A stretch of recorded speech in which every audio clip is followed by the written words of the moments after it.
Hello గుంపు మేస్త్రి, December 10వ తారీఖు రైతు భరోసా పైసలు టంగ పడతాయి అని చెప్పినావు. నా టంగా లేదు టింగా లేదు, రాంగ సుత్తానా పోంగ సుత్తానా. రైతన్నలు వరి కోస్తాండ్రు, నాట్లేస్తాండ్రు. ఇప్పటి వరకు కూడా రైతు భరోసా నువ్వు వేసిన దాఖలాలు లేవు.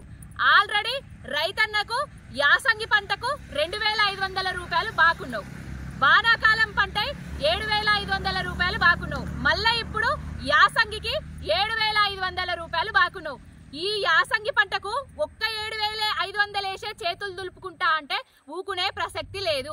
ఎకరాకు ప్రతి ఒక్క రైతన్నకు 17500 రూపాయలు బాకీ పడ్డావు. బాకీ ఎప్పుడు తీరుస్తావు? రైతు భరోసా ఎప్పుడేస్తావు? గుంపు మేస్త్రి ఆల్రెడీ నాట్లేసి నారు కూడా ఎదుగుతుంది. ఇప్పటి వరకు కూడా రైతుల ఖాతాలో రైతు భరోసా పైసలు వేస్తలేవు. ఎప్పుడేస్తావు? కొంచెం క్లారిటీ ఇయ్యి. ఈ లొల్లిలన్నీ మార్చిపోవడానికి మళ్ళేదన్నా డైవర్షన్ పాలిటిక్స్ ఇట్లా తీసుకొస్తావా? హలో గుంపు మేస్త్రి, డిసెంబర్ 10వ తారీఖు రైతు భరోసా పైసలు టంగ పడతాయి అని చెప్పినావు. నా టంగా లేదు టింగా లేదు, రాంగ సుత్తానా పోంగ సుత్తానా. రైతన్నలు వరి కోస్తాండ్రు, నాట్లేస్తాండ్రు. ఇప్పటి వరకు కూడా రైతు భరోసా నువ్వు వేసిన దాఖలాలు లేవు.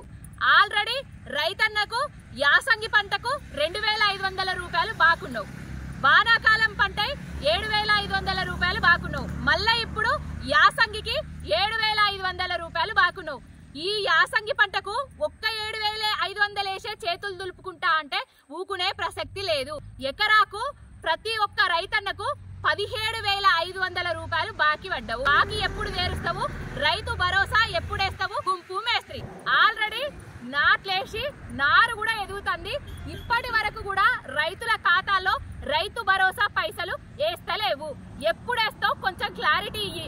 ఈ లొల్లిలన్నీ మార్చిపోవడానికి మళ్ళేదన్నా డైవర్షన్ పాలిటిక్స్ ఇట్లా తీసుకొస్తావా?